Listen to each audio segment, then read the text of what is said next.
Et si on se préparait ensemble une porte comme celle-ci? C'est un modèle qui est bien connu, chapeau de gendarme, porte post-formée, elles ne sont pas très coûteuses à l'achat, c'est pour ça qu'on les trouve quand même dans pas mal de logements. On a un joli petit effet veiné dans l'idée de reproduire un petit peu le bois. On va dire qu'esthétiquement, c'est quand même plaisant.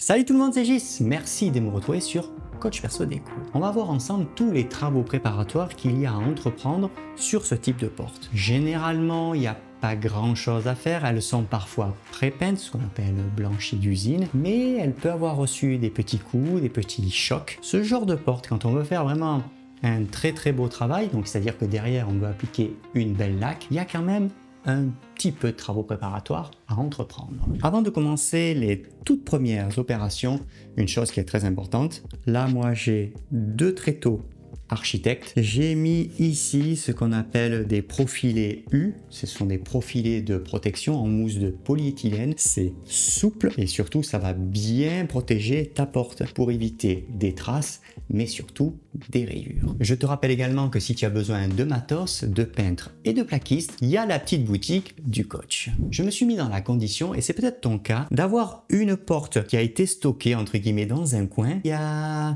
deux, trois petites choses qui ne cadrent pas. Au niveau de la partie post-formée, il y a quand même un voile de poussière qui est assez présent. Le voile de poussière qui a tendance à se poser de partout où la porte elle est post-formée, de partout finalement où il y a des moulures, ça c'est plus problématique. Il faut savoir qu'un chiffon microfibre à sec comme celui-ci, c'est quand même pas suffisant pour nettoyer. On va mettre juste un petit coup avec un chiffon humide. N'introduis pas de lessive puisqu'en soi on va pas faire une opération de lessivage. Nous ce qu'on a besoin c'est juste de capter la poussière par voie humide. Alors si par contre tu as une porte qui a déjà un certain âge ou qui a été peinte à diverses reprises, tu introduiras de la lessive pour faire un bon lessivage. Tu t'accompagneras d'une petite gratounette ou d'une bonne éponge et ça conviendra très bien. Là je passe gentiment le chiffon.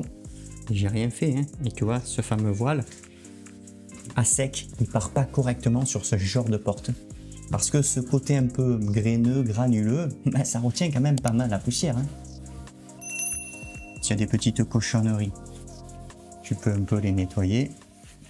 Il va falloir que ça sèche, ça va quand même être rapide, mais on n'a pas de temps à perdre parce qu'il faut justement s'occuper des champs de la porte et de nos pommelles. Sur le marché, tu vas trouver soit des portes avec des pommelles comme ici, soit des fiches. Le principe, c'est que tu vas visser ou dévisser pour pouvoir mettre ta porte en jeu. On va partir du principe où tu ne souhaites pas peindre tes pommelles. Si c'est le cas de fiches, attention, une fiche c'est assez délicat à régler, alors si la porte elle est comme là, neuve, tu peux les démonter en veillant à bien repérer, parce que si tu repères pas, que tu visses, tu dévisses, tu redévisses après parce que tu n'arrives plus à la mettre à l'aplomb, c'est l'enfer. Par contre, si ta porte elle a un certain âge, là tu laisses tomber, il ne faut surtout pas les démonter, il faudra bien les cacher parce que ça prend quand même du jeu, puis au bout d'un moment, ta porte elle va tomber par terre, elle va toucher, autant tu n'arriveras plus à manœuvrer peut-être la serrure, enfin bon bref, ça va vite devenir compliqué. On va s'intéresser aux quelques travaux préparatoires. Ce champ de porte et celui-ci, ils ont tous deux déjà été blanchis. On voit encore apparaître ici des éléments qui ne sont pas peints, donc qui sont bruts. Et là, sous la première pommelle, on a une petite coulure. Étant donné que c'est une porte post-formée, âme alvéolaire, je veux dire, c'est des portes qui sont très légères. Il faut faire attention quand on fait des réparations parce que soit ça se voit comme un nez sur la figure, soit on passe tellement de temps qu'en réalité, remplacer la porte, ça coûte quand même moins cher. On va commencer avec le talon de la porte, abrasif grain 220. On va mettre un petit coup sur le bois brut.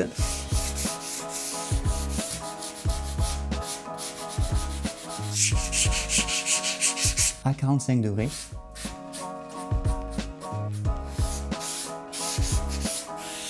Ici, ça s'abîme, ça se redresse parce que si on la pose un peu, on va dire violemment, il ne faut pas grand chose. Un petit coup à la traverse. Quand on passe la main, les veines du bois, c'est quand même creusé entre guillemets. C'est comme si là, ça avait été brossé avec une finition un peu 3D. Ça a l'air de rien comme ça. C'est que d'avoir un effet un peu brossé, alors ça arrive, c'est à l'usine. Si ça a été dégauchi, raboté ou si le bois là est présenté, on va dire, quelques défauts, quand la porte elle est assemblée, ça reste. Quand tu vas venir appliquer une laque, qui plus est avec un fini satiné, on va voir que ça. Je prends un vieux abrasif grain 120.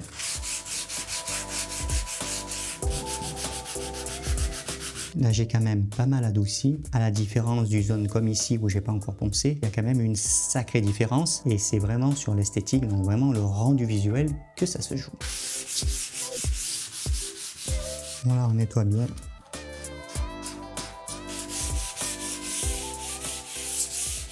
Le ponçage est terminé, mais comme je le fais avec un grain 120, c'est quand même un abrasif de dégrossissage. On va passer un petit coup de 220 pour adoucir, enlever les quelques petites marques.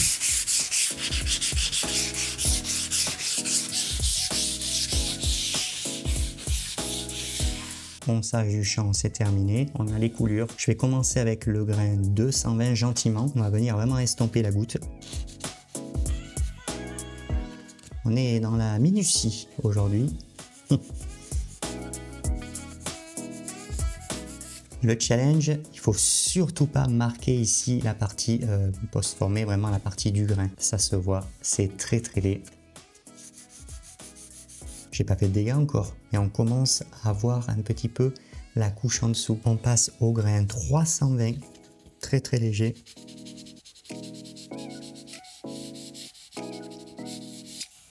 Et bien on est pas mal.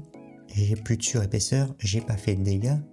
Là au moins, on est tranquille. Le ponçage est quasiment terminé. Je vais te montrer une dernière opération. Tu ne seras peut-être pas concerné. Si tu as acheté la porte il n'y a pas très longtemps, tu dépoussières bien comme tu as vu, tu peux passer en peinture. La porte, ça fait un moment qu'elle promène entre guillemets. Il y avait ce voile de poussière que j'ai enlevé avec le chiffon microfibre. Il faut passer un petit coup d'abrasif grain 320 pour faire ce qu'on appelle des micro-rayures pour améliorer l'adhérence de la laque.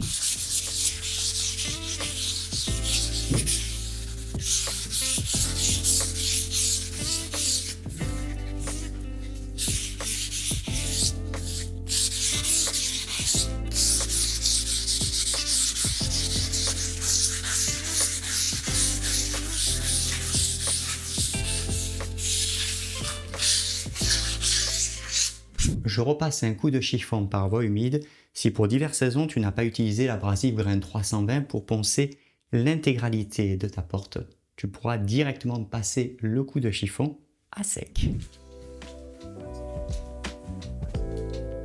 On ne dirait pas, hein, c'est vraiment un ponçage très fin, mais c'est amplement suffisant pour te poser des problèmes. Je n'ai rien fait et je ramasse quand même pas mal de poussière. On va passer à la prochaine étape et celle-ci consiste à réguler la porosité du bois puisqu'on a quand même des zones qui sont brutes. Alors là, c'est vraiment une affaire de temps. Si tu n'es pas trop pressé, tu vas pouvoir utiliser de l'impression. Idéalement en phase solvantée, glycéro, mais tu peux également utiliser une bonne alkyd, donc vraiment un produit de qualité, mais du temps va passer. Plusieurs heures. Moi, je suis un peu pressé. Je vais utiliser ce qu'on appelle un primaire isolant et un primaire d'adhérence, le BIN de la marque Zinsser, qui est bien connu et qui permet quand même de faire office de couche d'impression, alors j'entends, pour des choses qui sont assez localisées. Ça correspond très bien et le gros avantage, c'est que 3/4 d'heure plus tard, je peux déjà mettre en peinture, alors que ce soit des phases aqueuses comme des phases solvantées. J'ai mis la peinture dans un tout petit bac à peine. Tu vois, regarde, c'est mignon comme tout. Et le gros avantage, là je me suis fait une petite poche. Tu le tiens comme ça à la main et tu peux te promener entre guillemets partout. Je charge bien la mousse. J'ai un petit chiffon de papier parce que si on fait des petites traces, il faut les essuyer. Hein, sinon ça fait encore de la petite surépaisseur et on va pas passer quand même notre vie à poncer.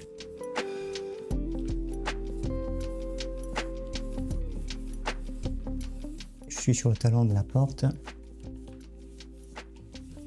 Alors les fameuses petites traces, c'est tout sale. Ça, de suite, hop, tu estompes. On voit bien qu'il y avait eu un petit quelque chose. On en profite parce que c'est poreux.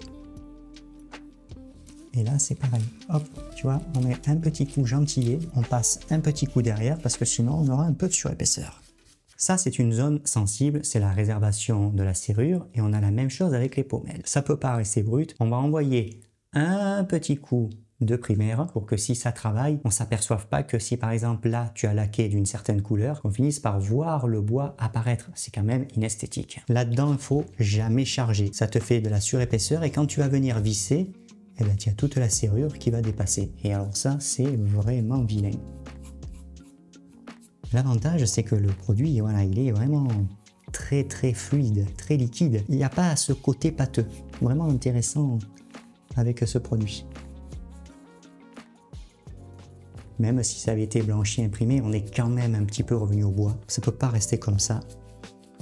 Donc j'applique de nouveau un petit coup de bine. Et avec ce petit manchon, qui est à l'origine pas fait pour appliquer du primaire, hein, il est fait pour appliquer de la laque, mais ça convient très bien, ça fait pas de marque, ça fait rien du tout, et puis pour le travail qu'on a à faire, c'est très satisfaisant. Hein. Un petit coup à 45 degrés,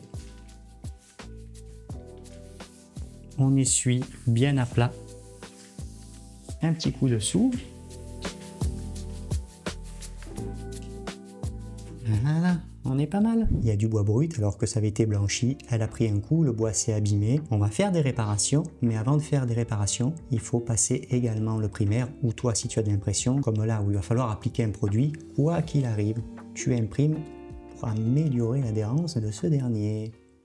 Maintenant que le primaire est bien sec, on va attaquer les réparations. En sachant que les réparations, je te les ai montrées, il y en a là-bas vers le talon, il y en a également au niveau de la traverse supérieure et également bien sous le talon. Et si tu le laisses tel quel, tu peux avoir un petit problème. La porte, ça peut fermer des pièces sèches, mais également des pièces humides, en particulier une salle de bain. Ce trou ne nous intéresse pas, ça ne nous intéresse pas également. Et à l'inverse, ce petit choc pose pas spécialement de problème. Le dessous de la porte ainsi que le dessus doit être parfaitement protégé. Alors protégé par la peinture, mais s'il y a des trous et des choses comme ça, la peinture, elle ne sait pas le boucher. Et si, et c'est pas à souhaiter, tu as un dégât des eaux par exemple, et qu'il y a un peu d'eau qui court, l'eau va se faire un plaisir immédiatement de rentrer, ce qui a pour conséquence de faire gonfler la porte. Comme c'est une âme alvéolaire, je peux te dire, et je l'ai vu sur des chantiers, qu'il faut pas beaucoup d'eau par terre pour qu'elle arrive à gonfler. Donc on va réparer à l'aide d'un mastic bicomposant. J'ai le mastic en lui-même, j'ai le durcisseur ici, couteau de carrossier, il faut bien malaxer les deux. Et l'avantage du produit, c'est qu'il est particulièrement fin et qu'il sèche très vite. Au bout de 20 minutes, je peux déjà le recharger ou éventuellement faire un bon petit ponçage et déjà mettre en peinture. Le produit est prêt. Bon, j'en profite. Hein. Je bouche là ce fameux trou. Ça, on le bouche. Et là, ça, c'est pas bon. Alors, il faut bien penser qu'il faut que ta porte soit parfaitement ajustée. Ne répare pas si ta porte n'a pas été mise en jeu, parce que si elle touche le sol, tu vas raboter. Si tu rabotes, tu feras péter tes réparations. Voilà, je répare. Je peux t'aider de l'autre couteau. Voilà, si tu veux refaire un angle.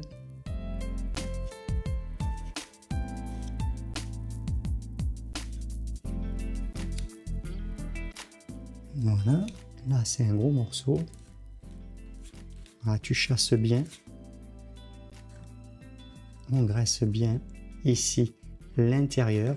Un petit peu comme si tu faisais une réparation sur un mur, hein, c'est le même principe. Pour éviter tout ce qui est poche. Parce que si tu fais une poche, en réalité la réparation, elle n'est pas durable.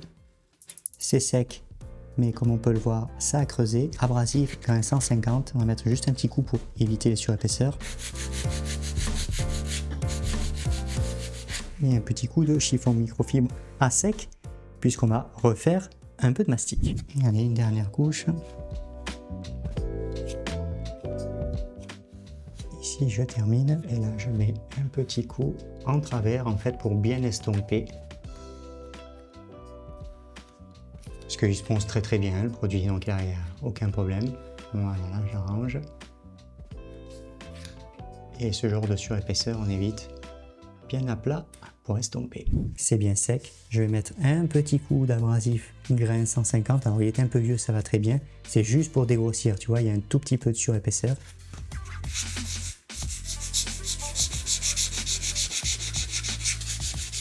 Là on est sur la partie du talon de la porte, la partie la plus visible.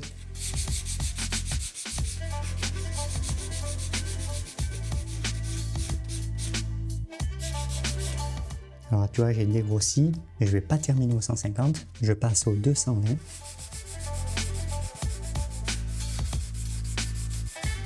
Là, on va bien reprendre l'arête.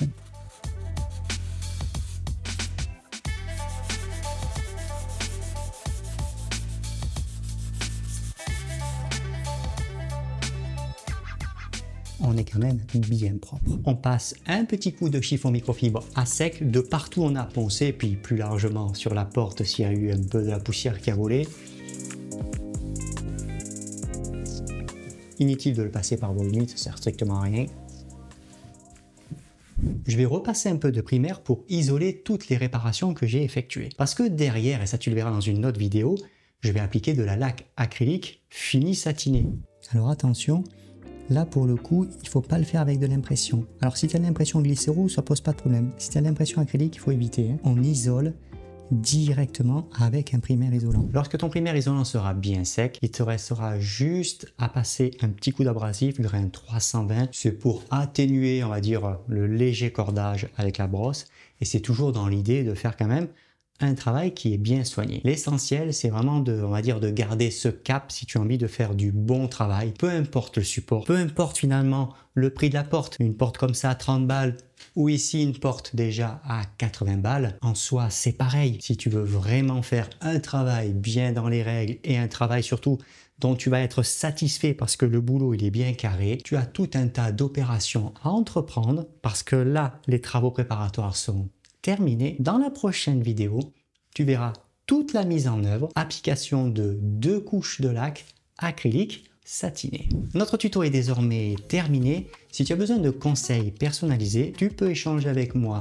Alors soit en visio, soit à domicile si tu es proche de mon secteur. Et si tu souhaites que j'entreprenne des travaux chez toi, c'est tout à fait possible. Mon secteur, c'est généralement entre les Alpilles et le Luberon, voire un petit peu plus loin selon la nature de ton projet. À bientôt tout le monde.